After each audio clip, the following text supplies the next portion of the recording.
What is up, and welcome to another edition of the Mile High Hoops podcast.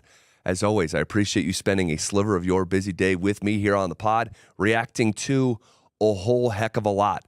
One of the great turnarounds within a series in NBA history. We don't know how it's going to end yet, but I am so fascinated and encouraged and just kind of like jubilation that we're even here.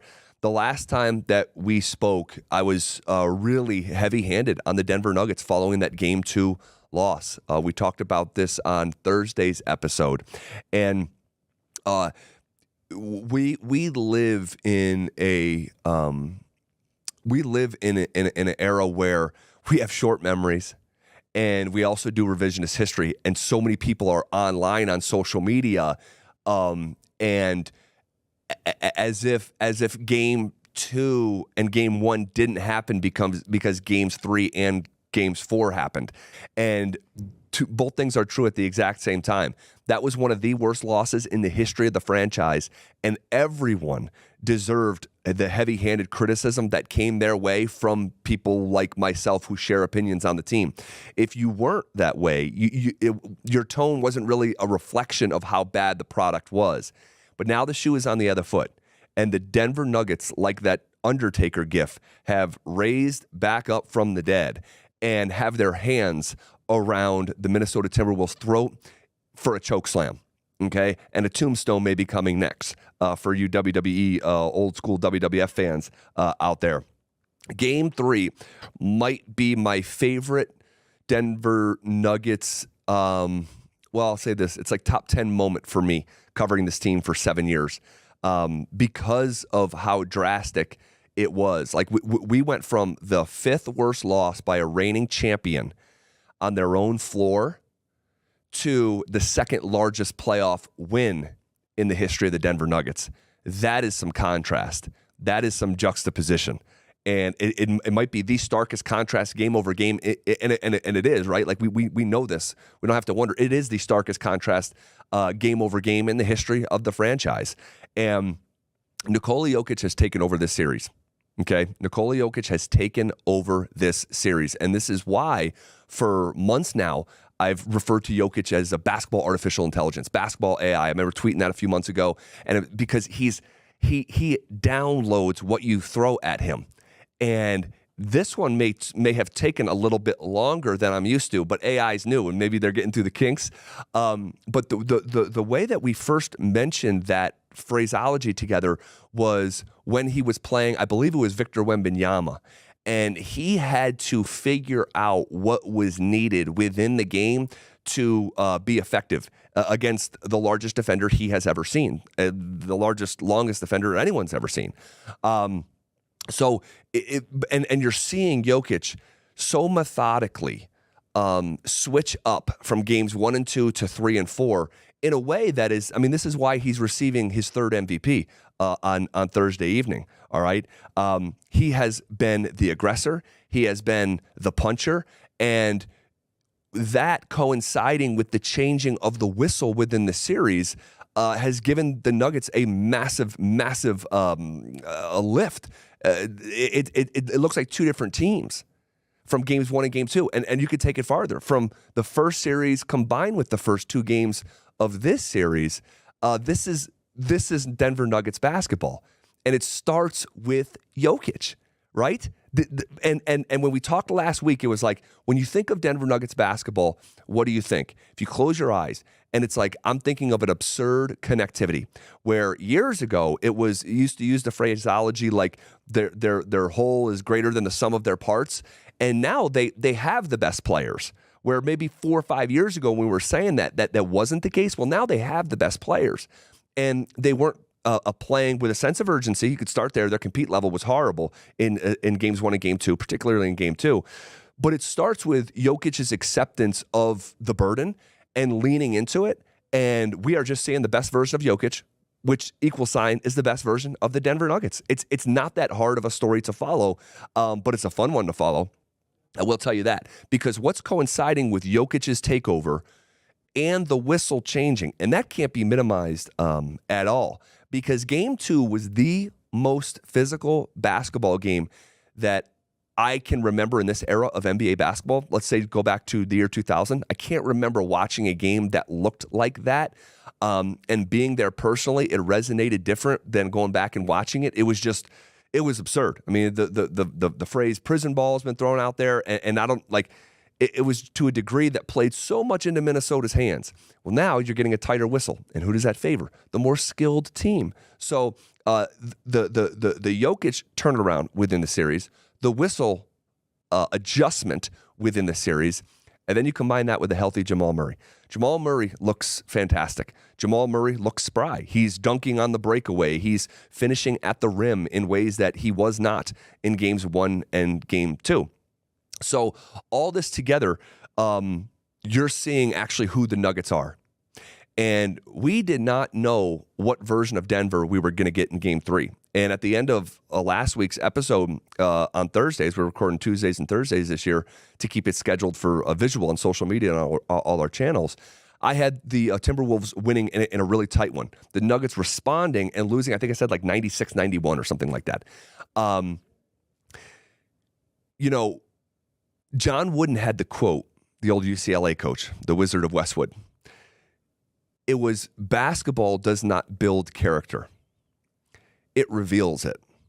And it's one of my favorite quotes, and it's applicable to all sports, of course. It just happened to come from a basketball coach. And we've seen the Nuggets' character enough times through the years. Now, the teams have been different because you can cite, well, what about 3-1? There's 3 people from that team left on this team. Now, they might be 3 of the most important, and we can have that conversation, but we just weren't sure. And their character has been revealed, and they have a resolve of a champion. And it's really weird to say because I don't know these guys personally. They certainly don't know me, but I'm proud of the group.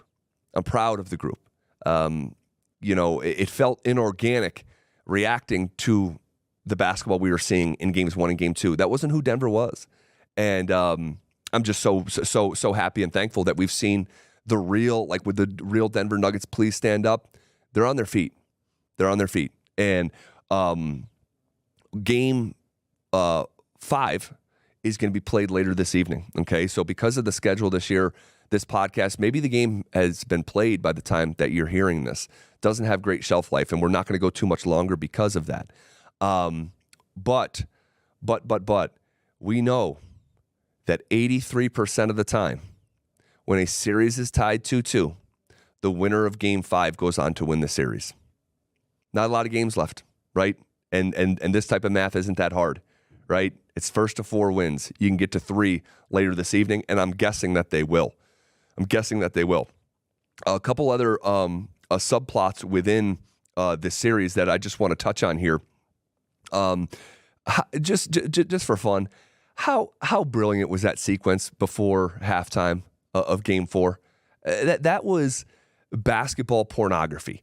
I mean, just that sequence is a fever dream where you have the KCP's 3, which he struggled, but his 3 contributed to this sequence, and it was a massive sequence within the game because Denver was up 7, okay, with 20 seconds left in the half, up 7.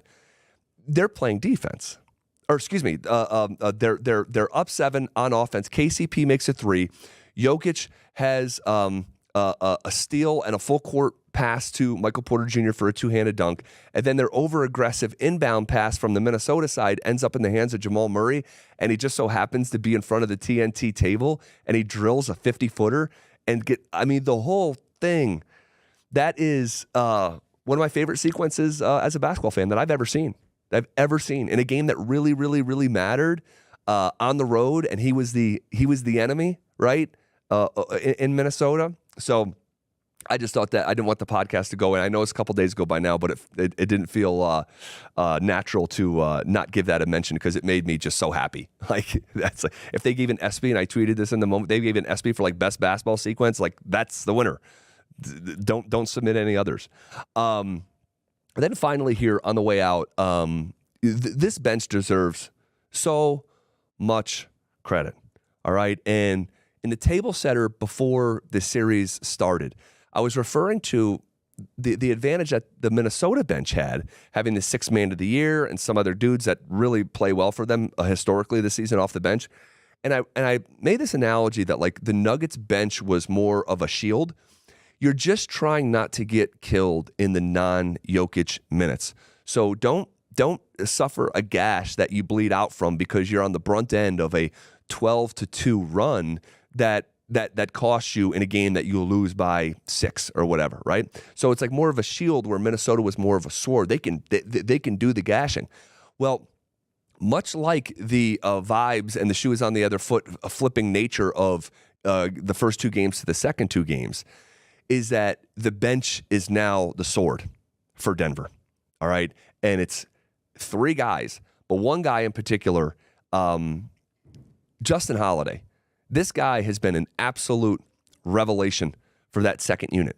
And I'm not going to get too carried away patting myself on the back, but I did say multiple times on my radio show to Philip Lindsay, The Drive, 2 to 6 on the Fan, that do not be shocked if Peyton Watson has games where he's not playing and Justin Holiday is logging major bench minutes. And we're seeing that in real time, and he's rewarding Michael Malone. And to see him be so shot ready, all right, over and over and over, and the consistency of him making these threes, he's hitting 62% from 3 in this series, guys. He didn't play. He didn't even get to 14 minutes one time during the Lakers series. He's been over 16 minutes in every game in the Wolves series. 3 for 5 from 3 in Game 4. 2 for 3 from 3 in Game 3. When the Nuggets were getting their head kicked in Game 2, what would the score have looked like had Justin Holiday made not 1, not 2, not 3, but 4 for 5 from 3, and he made a 3 in game number 1. So you add that up, 5. He's made 10 threes in 4 games. And I just know, even my prediction of that he would play in the playoffs, I didn't have that on my bingo card. So he deserves his own credit. And then Reggie Jackson and Christian Brown have been fantastic. And the shot that Brown hit in the fourth quarter of Game 4, which he has been up and down in that department. We know that. It's been chronicled on this podcast, as well as I'm sure by you and your friends throughout the season. Certain points in the season, it looked like he took a step back. That guy's knocking down an open 3 with confidence in the fourth quarter on a possession that really, really mattered. And I'm just so encouraged. I'm so encouraged by what I'm seeing from this group collectively. And I go back to it feels like Denver Nuggets basketball. And on the way out, I got to give credit to one more guy, and that is the head coach Michael Malone, who kept this group together from a human standpoint. Guys, they did look broken in Game 2. The way he said it, he said, we disconnected from one another. It looked like they quit, okay, in Game 2. Not for the series, but in Game 2. That's what it looked like. And for Malone to galvanize this group and go about it the way that he did, and editing up all the clips of national talking heads saying that they're going to get swept, that the series is over, that Denver doesn't have one advantage in this series, Charles Barkley said. Not one advantage. Turns out I see advantages everywhere after Games 3 and Games 4. So, and then just the general adjustments made within Games 3 and Game 4. Game 3, launching Christian Brown at Ant-Man and trying to slow him down a little bit, and in pockets that worked. Having Aaron Gordon and Nikola Jokic, instead of them hounding Jamal Murray full court, have those guys bring the ball up. And what a luxury to actually be able to go to that. And you're seeing Karl Anthony Towns try to pick up Aaron Gordon and at midcourt, and Aaron Gordon's like, you can't stay in front of me, and he can't. And by the way, Cat, you talking about someone who's perfectly nicknamed Cat. Meow. Karl Anthony Towns, total non-factor. I don't remember one thing well he did, and I know statistically he had 13 points. I don't. All right. And then conversely, Jamal scores only 19, and it felt like I could name every single one of his baskets. That's how impactful that they were. So I think those are the thoughts that I wanted to get out there. I hope you guys are doing great. Really rough start time tonight. It's not going to be till nearly 9 o'clock locally, 11 o'clock Eastern. Wild. And it's been theorized, and I think the theory is right, that it's Caitlin Clark that's actually impacting this, because Caitlin Clark plays for the Indiana Fever, and you have the Indiana Pacers in their playoff game against New York, and the NBA owns the WNBA, and you're seeing how prioritized they are and stock they're putting into Caitlin Clark as a potential launch moment for the WNBA, which I know a lot of people don't watch.